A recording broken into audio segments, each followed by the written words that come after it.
The number everyone keeps asking isn't how it works, it's how much it costs.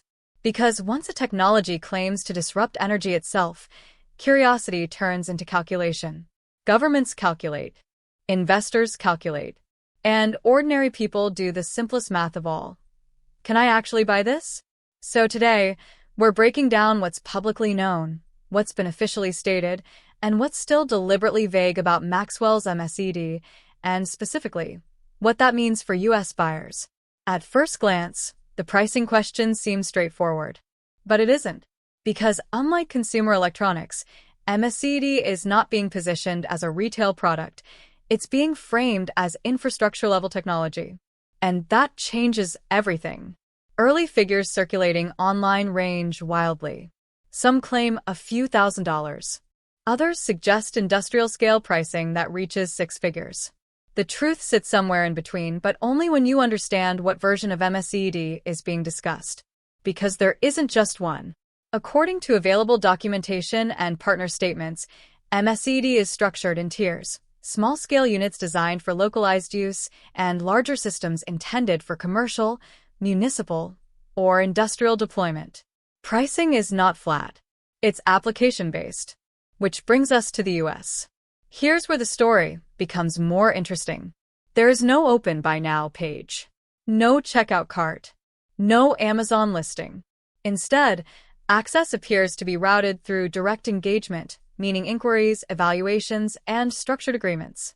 This is typical for emerging energy technologies, but it also creates confusion, speculation, and misinformation. For US customers, especially, ordering appears to involve three steps: initial inquiry, technical assessment, and compliance review. And compliance matters. Because anything positioned as an energy generation system in the United States must pass regulatory scrutiny, electrical standards, safety certifications, and, in some cases, federal oversight. That alone influences pricing, timelines, and availability. But here's the part most people miss. The cost isn't just about the device. It's about what it replaces. Fuel contracts, grid dependency, backup systems, maintenance cycles. When evaluated as a replacement rather than a gadget, the pricing conversation shifts from "is it expensive?" to "what does it eliminate?" And that's exactly why official pricing remains carefully framed. Not because the number doesn't exist, but because once it's public, the comparison becomes unavoidable. And comparisons change markets. But we're only halfway through the story. Who can order it and who can't is not determined by money alone. It's determined by intent, scale, and risk. At this stage, Maxwell's MSED isn't being offered as a consumer plug-and-play product. Instead, it's being positioned as a controlled deployment technology, which means access is selective. Early priority appears to be given to institutional buyers, energy partners, industrial operators, infrastructure developers, and pilot programs willing to operate under strict evaluation conditions. That immediately narrows the field. For individual US buyers, interest doesn't automatically translate into approval. Inquiries are reportedly filtered based on use case. Is the unit intended for research, emergency backup, remote operations, commercial resale? Each scenario carries different regulatory implications and different pricing structures. And pricing in this phase behaves less like a sticker tag and more like a proposal. Documents referenced by partners suggest that costs are influenced by capacity output, integration requirements, and monitoring obligations. In some cases, the device itself is only part of the agreement. The rest covers installation, data access, performance verification, and ongoing evaluation, which explains why firm numbers are so hard to pin down. But there's another layer to this: export and licensing considerations. Even when a technology is developed outside the US, selling or deploying it inside American borders introduces legal frameworks that can't be bypassed. Energy systems intersect with national infrastructure, and that invites scrutiny, not suspicion but oversight.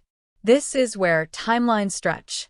What looks like hesitation from the outside is often compliance work happening behind closed doors. Testing, certification, adaptation to US electrical environments. All of it adds cost but also legitimacy. And legitimacy is the real currency here. Because once a system clears those hurdles, the question of price becomes less controversial. It moves from, is this real, to, how soon can it scale? Still, there's a reason public-facing numbers haven't been locked in. Announcing a price too early sets expectations.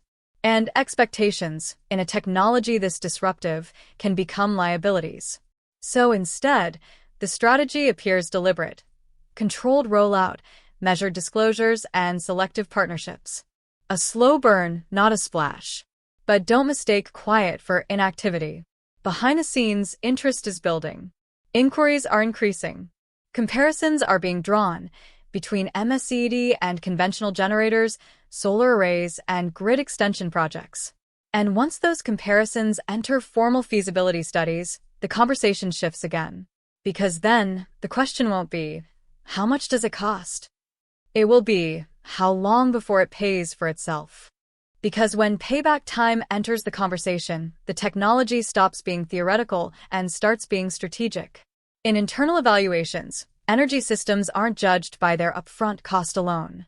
They're judged by lifespan, operating expense, reliability under stress, and vulnerability to disruption. And this is where MSED, at least on paper, forces a rethink. Traditional generators come with a long tail of costs. Fuel logistics, maintenance schedules, noise mitigation, emissions compliance. Grid-tied systems depend on external stability. Even renewables, praised for sustainability, are constrained by intermittency and storage. MSED is being positioned as something different, not just another source, but a baseline. That positioning changes how pricing is framed. Instead of cost per unit, discussions move toward cost per year of uninterrupted operation. Instead of return on investment in months, models stretched across decades. And for certain U.S. sectors, that math is compelling. Remote operations, defense-adjacent infrastructure, disaster response facilities, research campuses. Anywhere energy failure is not an inconvenience, but a liability. Which is why early interest in the U.S. isn't coming from households, it's coming from entities that already spend millions preventing downtime. That said, individual access hasn't been ruled out forever. The long-term roadmap, hinted at in partner briefings, suggests a gradual descent from institutional deployment to scaled-down, standardized units. That's when consumer pricing becomes possible. That's when order becomes purchase. But that phase depends on something critical. Proof under pressure. Not a single demo, not a controlled test, but sustained operation in diverse environments with independent verification. That's the gatekeeper. Until then, pricing remains fluid by design. And that uncertainty frustrates some people. But it also protects the technology from being misused, misrepresented, or prematurely dismissed. Because once a fixed price exists, the market doesn't wait. Speculation spikes. Expectations harden. Narratives form. Right now, the narrative is still being written. And here's the part most headlines miss.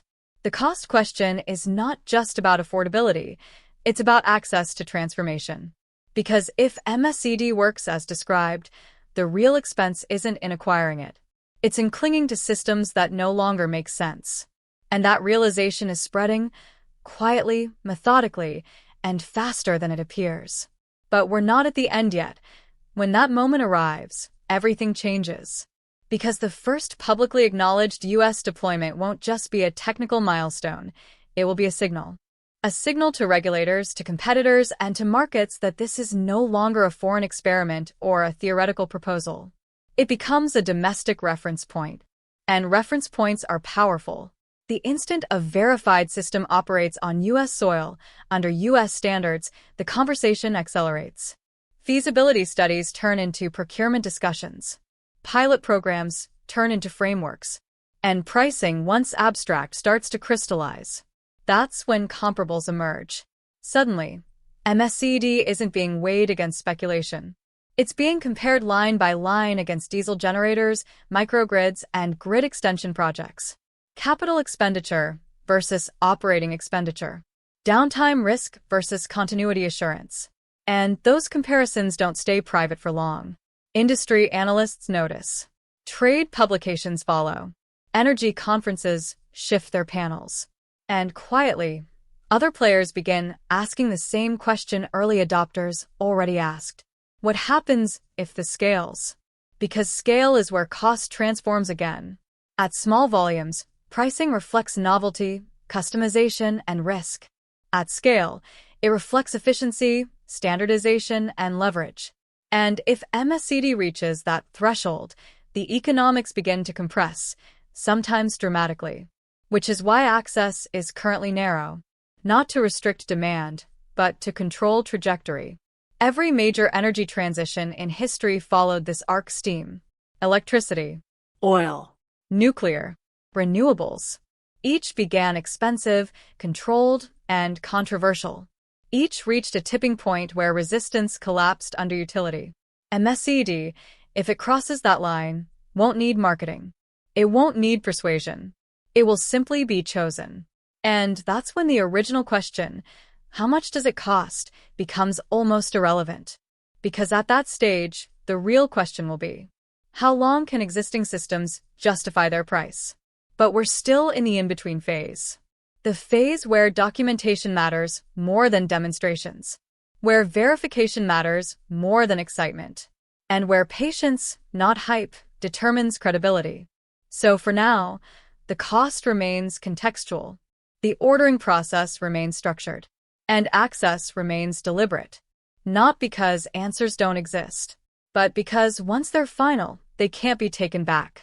And when they're released, they won't just reveal a price. And once a new baseline exists, everything upstream and downstream must adapt to it. Utilities don't just sell electricity, they sell predictability.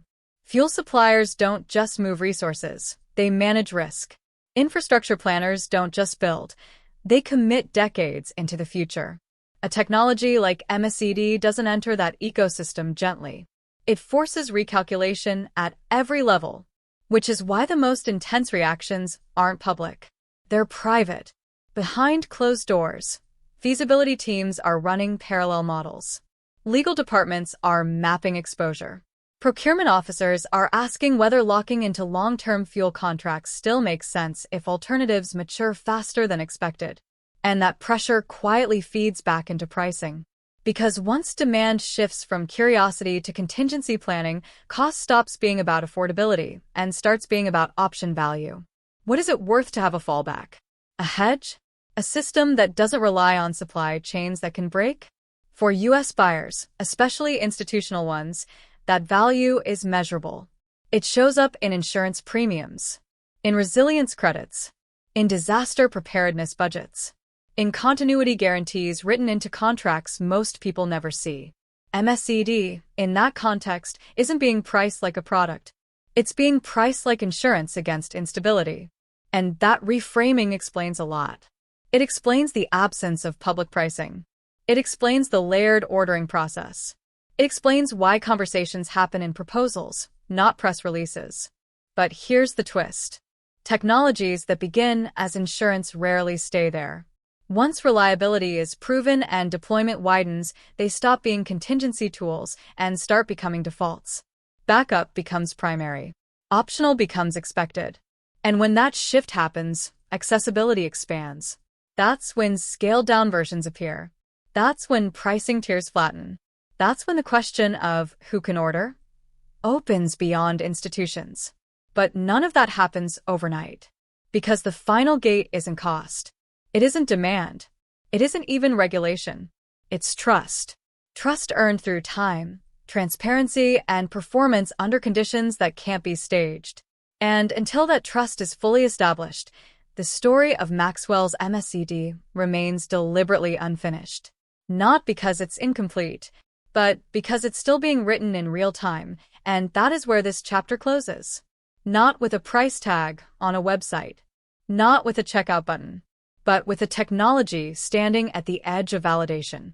Because the true cost of Maxwell's MSED isn't just measured in dollars, it's measured in what the world is willing to change once energy stops being the limiting factor. For now, access remains selective, pricing remains contextual, and the ordering process remains deliberate. not to exclude, but to ensure that when this technology steps fully into the public arena, it does so with credibility intact. The US story isn't finished. It hasn't even begun publicly.